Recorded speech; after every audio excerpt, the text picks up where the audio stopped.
एक तू सच्चा तेरा नाम सच्चा अनंत पृष्ठ 709। सतपुरुष बाबा फुलसंदे वाले कहते हैं, हे परमेश्वर, तू हमें ऐसा हृदय दे जो सबको प्यार कर सके, क्योंकि तू प्रेम और करुणा रखने वालों के साथ है। हे परमेश्वर, हमें पवित्र कर, क्योंकि तू पवित्रों के साथ है।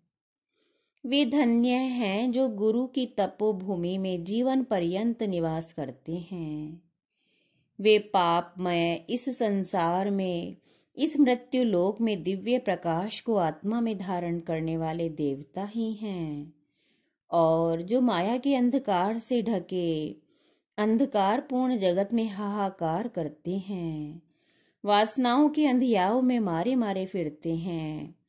वे मनुष्य शरीर में निवास करने वाले व्याकुल चित्त अशांत प्रेत आत्माएं ही हैं, ऐसा जानना चाहिए। जिसमें गुरु के प्रति न भक्ति है, न मान है, न भय है, न अनुशासन है, न लज्जा है, न स्नेह है, उसका गुरु के संग तपोवन में रहना व्यर्थ है। उससे अच्छा बिल में रहने वाला सर्प है। इसमें न शील है, न विनय है, न गुरु का आज्ञाकारी ही है। धर्म के मार्ग में व्यर्थ ही वह रास्ते में पड़े पत्थर की तरह दूसरों को दुख देता है, जिससे पैरों में ठोकर लगती है और लोग दुख पाते हैं।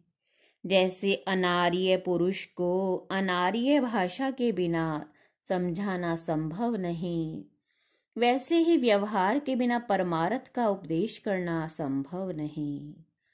अध्रुव, अशाश्वत और दुख बहुल संसार में ऐसा कौन सा कर्म है जिससे मनुष्य दुर्गति ना पावे? वह कर्म ज्ञानपूर्ण आचरण तथा ज्ञानपूर्ण ईश्वर आराधना प्राप्त की हुई आत्मा की शांति है। जगत के भोग क्षण भर को सुख और चिरकाल तक दुख देने वाले होते हैं। दुख बहुत और सुख थोड़ा होता है। संसार मुक्ति का विरोधी और अनर्थ तथा आपदाओं की खान है। बहुत खोजने पर भी जैसे केले के खम्भ को फाड़ने पर कुछ सार हाथ नहीं आता, वैसे ही इंद्रिय विषयों में और जगत में सार कुछ भी हाथ नहीं आता। राजाओं के भोग, देवताओं के स्वर्गिक दिव्य भोग अंततः दुख में परिवर्तित हो जाते हैं। उन भोगों से सुख तो क्षणिक, किंतु परिणाम दारुण होता है, अतः उनसे दूर ही रहना उचित है। खुजली का रोगी जैसे खुजाते खुजाते शरीर में खून निकाल लेवे और उस खुजाने को सुख रूप माने, वैसे ही मोहातुर मनुष्य कामनाओं, कामजन्य दुख को ही सुख माने रहते हैं। वे उनमें ऐसे फंस जाते हैं जैसे मकड़ी के जाल में मक्खी। अतः अशुद्ध भोग मार्ग का त्याग करके तपस्या के पवित्र मार्ग को ही अपनावे।